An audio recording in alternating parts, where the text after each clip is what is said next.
The news vans arrived at 6 a.m., their satellite dishes rising like metal flowers across the Willowbrook Estates landscape. Karen stood in her driveway, perfectly coiffed despite having slept only 2 hours, watching reporters set up their equipment with the satisfaction of a general surveying her troops. This is Tracy Martins, Channel 7 News, coming to you live from Willowbrook Estates, where an unprecedented presidential pool party has turned this quiet suburban community upside down. Karen's phone buzzed with an incoming call from Agent Martinez. She declined it. Then it buzzed again and again. By the fourth call, she finally answered. "Mrs. Pemberton, you need to disperse these media crews immediately. This is a security violation of the highest order." "Agent Martinez, I'm simply exercising my First Amendment right to free speech. The American people have a right to know about this historic event."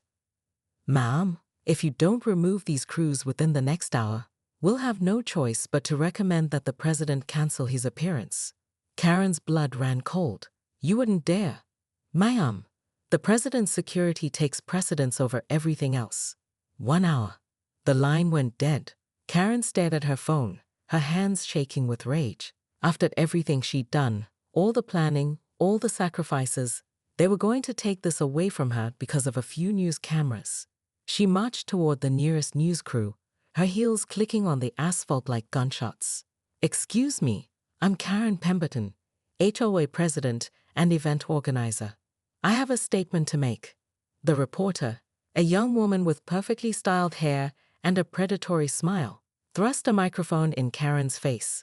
"Mrs. Pemberton, can you tell us about the controversy surrounding your presidential invitation?" "There is no controversy," Karen declared, her voice carrying across the street where neighbors had gathered to watch the spectacle. "What there is a failure of certain individuals to understand the importance of this historic moment.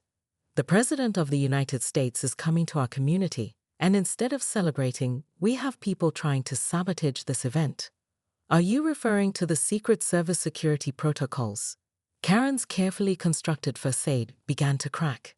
"I'm referring to anyone who thinks they can tell me how to run my community or my events. I've been protecting property values and maintaining standards in this neighborhood for 15 years. I've dealt with every petty complaint, every violation, every resident who thinks the rules don't apply to them." Her voice rose with each word, drawing more neighbors out of their houses. "The Johnsons think they can park their RV in their driveway whenever they want. The Hendersons think their children can ride bicycles without helmets. Mrs. Kim thinks her dog can bark at all hours because it's just expressing itself." "Mrs. Pemberton," the reporter interrupted, "are you saying these neighbors are trying to sabotage the president's visit?" "I'm saying that some people don't deserve to be in the presence of greatness." Karen's voice cracked like a whip. "And if the Secret Service thinks they can intimidate me into canceling the most important event in this community's history, they're about to learn exactly what Karen Pemberton is made of." She grabbed her main phone and started dialing. "Mrs. Patterson, this is Karen. I'm afraid I have some difficult news about the guest list." By evening, Karen had made 43 phone calls, each one more challenging than the last. Half the neighborhood wasn't speaking to her. The other half was plotting her downfall, and the Secret Service had just informed her that her pool decorations were potentially hazardous and needed to be removed. But Karen Pemberton had never backed down from a challenge in her life. As she stood in her backyard, looking at the police tape now surrounding her pool area, she made a decision that would change everything. She was going to prove that she could handle anything, even if it meant burning down every relationship she'd built in 15 years of community leadership. "Harold," she called out, her voice carrying across the yard with renewed determination, "call the news stations. If the president is coming to our pool party, the world should know about it." Harold's face went pale. "Karen, I don't think the Secret Service wants media attention. The Secret Service works for the president, and the president works for the people, and I'm about to give the people the most spectacular pool party in American history." The security sweep began at 5 a.m. sharp, 3 days before the president's arrival.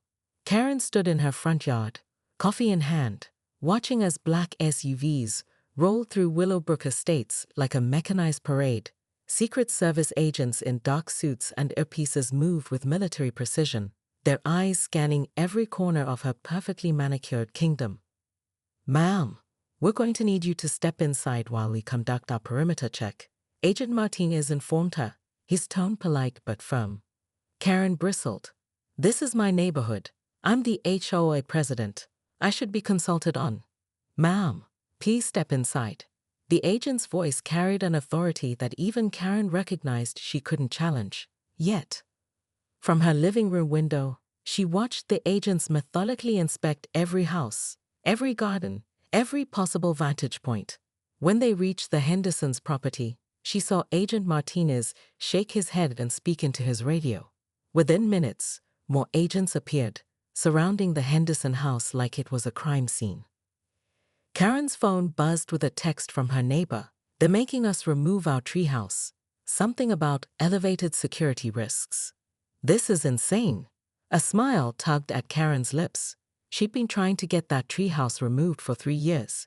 It violated the community's height restrictions and blocked her view of the lake. Leave it to the Secret Service to accomplish what months of HOA complaints couldn't. Her phone rang. "Karen Pemberton, HOA president." "Mrs. Pemberton, this is Agent Martinez. We need to discuss some concerns about your event." "Concerns?" Karen's voice rose an octave. "What kind of concerns?" "I've followed every protocol, hired additional security, implemented crowd control measures." "Ma'am, your guest list shows 847 people. The president's security detail requires that number to be reduced to no more than 50 individuals, all of whom must pass background checks."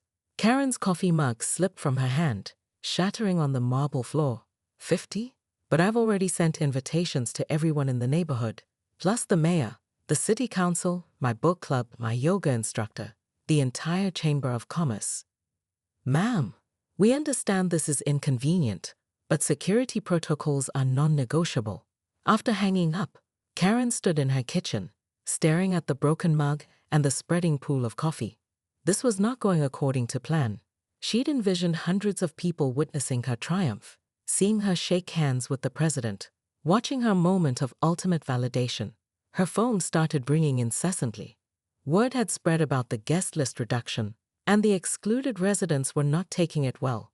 "Karen, you can't uninvite my entire family," screamed Mrs. Patterson. "My grandchildren have been planning this for weeks." "Karen, if the Johnsons make the list and we don't, I'm calling for a vote of no confidence," threatened Bob Rodriguez. "Karen, I've already hired a photographer and bought a new dress," wailed Jennifer Kim. Each call made Karen's jaw clench tighter. This was supposed to be her moment of glory, not a diplomatic nightmare. She pulled out her master guest list, color-coded and cross-referenced with social importance rankings she'd developed over years of community observation. The mayor made the cut, obviously. The city council members who'd been helpful with her previous initiatives stayed. Her book club friends who'd supported her HOA campaigns were in. But that still left her with difficult choices. Harold found her at the kitchen table, surrounded by scattered papers and multiple phones, her eyes blazing with determination. "Karen, maybe we should just cancel the whole thing. This is getting out of hand." "Cancel?" Karen's voice was dangerously quiet. "Harold, do you know what canceling would mean? It would mean admitting defeat. It would mean proving that I'm not capable of handling something this important. And I will never, ever admit that." Karen Pemberton stood in her pristine kitchen, clutching her phone with trembling fingers as she stared at the confirmation email. The presidential scheduling office had actually responded. After 3 months of relentless letter-writing, phone calls, and one particularly bold appearance at a town hall, she'd done it. The President of the United States would attend her annual Willowbrook Estates pool party. "Harold," she shrieked, her voice echoing through their marble-floored mansion. "Harold, get down here right now." Her husband stumbled down the stairs, still in his pajamas, despite it being 2 p.m. "What's wrong now, Karen? Did the Johnsons put their trash out 15 minutes early again?" Karen thrust the phone at his face, her manicured nails clicking against the screen. "Read it. Read it out loud." Harold squinted at the email, his expression shifting from confusion to disbelief. "Dear Mrs. Pemberton, We are pleased to inform you that the President has accepted your invitation to attend your community gathering on July 15th, pending final security clearance. He looked up, his face pale. Karen, what have you done? I've elevated our neighborhood. Do you realize what this means for property values? For our standing in the community? Karen snatched the phone back, already mentally cataloging everything that needed to be perfect. This is the most important event in Willowbrook Estates history, and as HOA president, I'm going to make sure it's flawless. Harold rubbed his temples. Karen, honey, maybe we should think about this. Having the president here, won't there be Secret Service? Security protocols? I don't think you understand what you've. Don't you dare question my judgment. Karen's voice rose to a pitch that made their neighbor's dog start barking. I've been planning community events for 15 years. I've organized the Christmas lights competition that got featured in the local paper. I single-handedly banned garden gnomes from front yards. I know exactly what I'm doing. She was already pulling out her color-coded planning binders, each one labeled with military precision. Security protocols, catering specifications, dress code enforcement, and emergency contingencies. This wasn't just a pool party anymore. It was Karen's chance to prove she was destined for greatness beyond the confines of their gated community. Besides, she added, flipping through pages of meticulously organized vendor contacts, I've already informed the HOA board. Emergency meeting tonight at 7. Everyone needs to understand that this event will be executed with absolute perfection, or they'll answer to me. Harold watched his wife transform before his eyes, her usual suburban authority amplifying into something that made him genuinely nervous. Karen, maybe we should consult with some professionals about this. Event planners who handle bigger occasions. Karen's laugh was sharp as broken glass. Professionals? Harold, I am the professional. Who do you think has been keeping this neighborhood running like clockwork for the past decade? By the time I'm done, the president will be so impressed, he'll want to move here permanently. She didn't notice Harold's worried expression as she began making her first round of calls, each one starting with the same breathless declaration. This is Karen Pemberton, HOA president, and I have an announcement that will change everything. The emergency HOA meeting erupted into chaos the moment Karen finished her announcement. 27 residents packed into the community center, their voices creating a cacophony of disbelief, excitement, and barely contained panic. You invited the president without consulting anyone? Demanded Margaret Chen, the board treasurer, her usually composed demeanor cracking. Karen, this isn't like organizing a bake sale. Do you have any idea what kind of liability? Liability? Karen stood at the front of the room, her power suit pressed to perfection, wielding her gavel like a weapon. The only liability would be embarrassing ourselves in front of the leader of the free world, which is why I'm implementing immediate protocol changes. She clicked to her first PowerPoint slide, revealing a color-coded map of the neighborhood with various zones marked in different shades of urgency. Effective immediately, all pool parties, barbecues, and outdoor gatherings are suspended until further notice. No exceptions. Every lawn must be mowed to exactly 2.5 inches. All mailboxes will be power washed and inspected for compliance. This is insane, muttered Bob Rodriguez from the back row. You can't just cancel everyone's plans because you went rogue and invited. I can and I will. Karen's voice cut through the room like a blade. As HOA president, I have the authority to implement emergency measures when the community's reputation is at stake. Mr. Rodriguez, your sprinkler system has been creating brown spots on your lawn for 3 weeks. That ends now. The room erupted again. Mrs. Patterson started crying about her granddaughter's birthday party. The Hendersons demanded to know who would pay for the lawn treatments. Through it all, Karen stood firm, her clipboard clutched against her chest like armor. Furthermore, she continued, raising her voice over the chaos, I'm establishing a dress code for all residents during the week leading up to the event. No pajamas, no workout clothes, no flip-flops. We represent this community every time we step outside. This is America, not North Korea, shouted Dave Williams, the usually quiet accountant from Maple Street. You can't control what people wear in their own neighborhoods. Karen's eyes narrowed. Mr. Williams, I've noticed your teenage son has been parking his motorcycle in the driveway instead of the garage. That's a direct violation of Section 12.3 of our covenants. Would you like me to add that to the agenda for next month's meeting? Dave's face flushed red, but he sat down. Karen had files on everyone, every violation, every complaint, every technicality that could be leveraged when necessary. It was her superpower, and she wielded it without mercy. Now, she continued, ticking to the next slide, I've hired Henderson Security Services to patrol our perimeter. The Secret Service will be conducting their own advanced sweep, but I want to ensure we're prepared. No solicitors, no delivery trucks, no contractors without pre-approval. Mrs. Kim, your housekeeper will need to provide a background check and references. The meeting continued for another hour, with Karen systematically dismantling every objection and implementing increasingly strict measures. By the time she dismissed everyone, half the room was plotting her removal from office, and the other half was frantically making lists of everything they needed to fix before the president arrived. Harold found her in the kitchen at midnight, surrounded by vendor contracts and security protocols, her eyes bloodshot from staring at her laptop screen.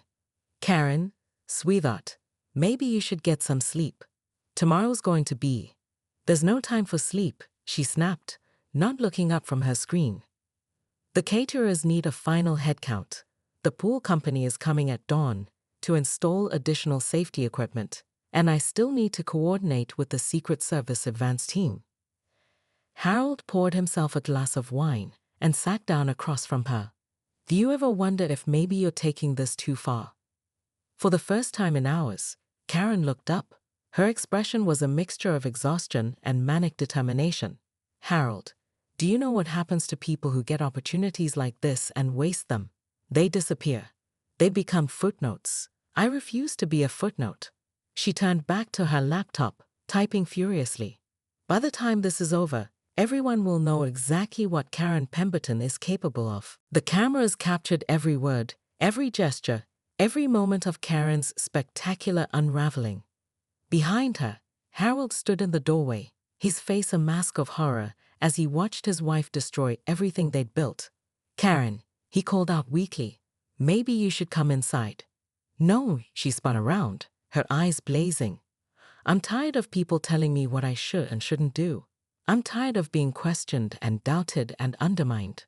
I organized this event, I made it happen, and I'm going to see it through. She turned back to the cameras, her voice dropping to a dangerous whisper. And if anyone tries to stop me, they'll discover that I have detailed files on every violation, every complaint, every dirty little secret in this neighborhood. I know who's been stealing packages, who's been dumping their grass clippings in the storm drains, who's been having affairs with their housekeepers. The reporter's eyes lit up. Are you threatening to expose your neighbor's secrets? I'm stating facts, Karen replied, her smile sharp as a blade. And facts, as they say, are stubborn things. Within an hour, the footage had gone viral. #HoKaren was trending on every social media platform. Late-night comedians were already preparing their monologues. And in Washington, D.C., the president's chief of staff was having a very urgent conversation about damage control. Karen's phone rang with a call from Agent Martinez. This time she answered immediately. Mrs. Pemberton, the president will not be attending your event. Furthermore, we're recommending that all future presidential appearances at private residences be indefinitely suspended, pending a review of security protocols. The line went dead. Karen stared at her phone, the weight of what she'd just heard crashing down on her like a tidal wave. She'd done it. She'd actually done it. She'd single-handedly gotten presidential pool parties banned nationwide. But as she looked around at the news crews, the gawking neighbors, and Harold's devastated face, she realized that her moment of ultimate triumph might actually be her greatest disaster. 3 months later, Karen sat in her pristine kitchen, scrolling through the latest batch of internet memes featuring her face. #HoKaren had become a cultural phenomenon, spawning everything from Halloween costumes to documentary proposals. The pool party that never happened had made her more famous than she'd ever dreamed, and more infamous than she'd ever feared. The doorbell rang, and Harold answered it with the weary resignation of a man who'd grown accustomed to process servers and reporters. "Karen, it's for you." She looked up to see a young woman in a business suit, her smile bright with possibility. "Mrs. Pemberton, I'm Jessica Chen from Apex Media Productions. We'd like to discuss the reality television opportunity." Karen's heart skipped. Reality television. "We're developing a show called America's Strictest HOA. It would follow you as you help other communities implement proper standards and protocols. Think of it as home makeover meets community management." For the first time in months, Karen felt the familiar surge of purpose. "Tell me more." Jessica sat down, pulling out her tablet. "We see you as someone who's unafraid to make tough decisions, who understands that sometimes you have to be the bad guy to protect property values and community standards. The show would give you a platform to share your expertise with communities across America." Harold appeared in the doorway, his expression cautious. "Karen, maybe we should discuss this privately before." "Harold, please." Karen waved him away, her eyes fixed on Jessica. "This could be exactly what I need. A chance to show people that what happened here was just a misunderstanding, that I'm actually very good at what I do." Jessica nodded enthusiastically. "Exactly. We want to rebrand you as someone who's tough but fair, someone who gets results." The presidential pool party incident actually worked in your favor. It showed that you dream big and aren't afraid to take risks. Karen felt vindicated. Finally, someone who understood her vision. "What would the show involve?" "We'd send you to struggling communities, places with declining property values, lax standards, residents who don't understand the importance of proper community management. You'd have 6 weeks to transform their HOA into a model of efficiency and compliance. And I'd have full authority to implement necessary changes." "Absolutely. We want you to be yourself, direct, uncompromising, effective." Karen's mind raced with possibilities. She could see herself arriving at some poorly managed community, armed with her binders and her expertise, transforming chaos into order. She could picture the before and after shots, the grateful residents, the dramatic moment when property values soared thanks to her intervention. "There's just one thing," Jessica added, her voice dropping slightly. "We'd need you to sign a non-disclosure agreement about some of the production details. Reality television requires certain narrative enhancements to keep audiences engaged." Karen barely heard the warning. She was already imagining herself on billboards, at book signings, speaking at conferences about effective community management. This was her redemption arc, her chance to prove that the pool party disaster was just a stepping stone to something greater. "Where do I sign?" 6 weeks later, Karen stood in the driveway of Sunset Gardens, a modest community in Arizona whose HOA had requested her help. The cameras rolled as she surveyed the scene. Slightly overgrown lawns, mailboxes in varying states of repair, children's toys scattered across driveways. "This is worse than I expected," she announced to the cameras, her voice carrying the authority that had made her famous. "But I've seen worse. By the time I'm done here, this community will be a model of suburban excellence." She pulled out her tablet, already making notes. First priority, establish proper lawn maintenance standards. Second, implement a comprehensive vehicle parking protocol. Third, create a system for monitoring and enforcing community standards. The residents gathered around, some curious, others skeptical. Karen felt the familiar thrill of taking control, of bringing order to chaos. "Now," she announced, "who can tell me about the biggest problems in this community?" An elderly man stepped forward. "Well, the biggest issue is probably the water shortage. We've been on mandatory restrictions for 6 months, and some folks are having trouble keeping their water shortage." Karen interrupted, her mind already calculating. "That's not a problem. That's an opportunity. Water restrictions mean we can implement stricter landscaping standards, require drought-resistant plants, eliminate wasteful decorative fountains." She turned to the cameras, her smile confident. "You see, every challenge is just a chance to raise standards." Behind her, the residents exchanged glances. Harold, watching from the sidelines, felt a familiar knot forming in his stomach. The cameras kept rolling, capturing every moment as Karen Pemberton prepared to transform another community, whether they wanted it or not. But as the afternoon sun beat down on the drought-stricken landscape, and Karen began outlining her vision for mandatory xeriscaping and water usage monitoring, a thought nagged at the back of her mind. She'd gotten exactly what she wanted: a platform, an audience, a chance to prove herself on a national stage. So why did she feel like she was still missing something essential? The answer would come soon enough, in ways she never expected, as the cameras captured every moment of her next great triumph or spectacular failure. The game was just beginning.